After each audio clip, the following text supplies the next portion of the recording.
Avec le lien du jumpscare et le fait que l'enfant représenté soit en train de pleurer même après sa mort, il est assez facile de faire le lien avec le fait que cet enfant va hanter la marionnette et qu'elle a été la toute première victime du tueur. La marionnette va alors chercher vengeance sur son tueur. On sait que Fredbear Family Diner fermera après ça, sûrement à cause du meurtre. Ce meurtre est notre point de départ à toute cette histoire. Mais passons donc maintenant au second mini-jeu. Dans celui-ci, on incarne Foxy dans ce qui semble être un restaurant Freddy Fazbear Pizza, dû à la présence mais d'un Pirate Cove. On peut déjà confirmer qu'il ne s'agit pas du restaurant mais du deuxième jeu, vu mais qu'il n'y a tout simplement pas mais de Pirate Cove dans le second jeu. Notre animatronique se rend vers les enfants dans une pluie de confettis, une fois, deux fois, puis, la troisième fois, Purple Guy apparaît nous observant. Alors que Foxy découvre... Ce jeu est là pour nous mettre en scène le meurtre de 5 enfants. Et oui, il s'agit bien du meurtre raconté dans les articles de journaux cachés du premier jeu. Ce mini-jeu est là pour nous montrer comment s'est déroulé le meurtre des enfants qui vont hanter Freddy, Bonnie, Chica, Foxy et Golden Freddy.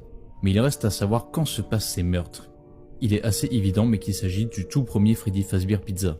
Car, comme je l'ai dit, cela ne peut pas être le restaurant du second jeu, et cela ne peut pas être le restaurant du premier jeu. Tout simplement car les animatroniques sont déjà hantés dans le second. Donc, le meurtre des enfants qui vont hanter les premiers modèles se passe dans le tout premier Freddy Fazbear Pizza. Et que c'est suite au meurtre mais que le restaurant va être abandonné et moisir pendant plusieurs années.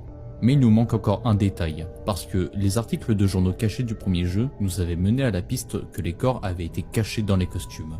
Mais à aucun moment cela est représenté dans ce mini-jeu. Mais le prochain mini-jeu pourrait nous éclairer à mieux comprendre.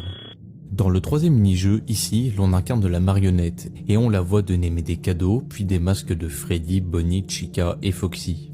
Ce mini-jeu est assez libre d'interprétation, mais ce qui se trouve autour, ce sont les enfants morts ou les squelettes d'animatronique? Si ce sont les enfants, alors pourquoi est-ce qu'ils sont représentés comme ça, avec ce pixel blanc qui dépasse là?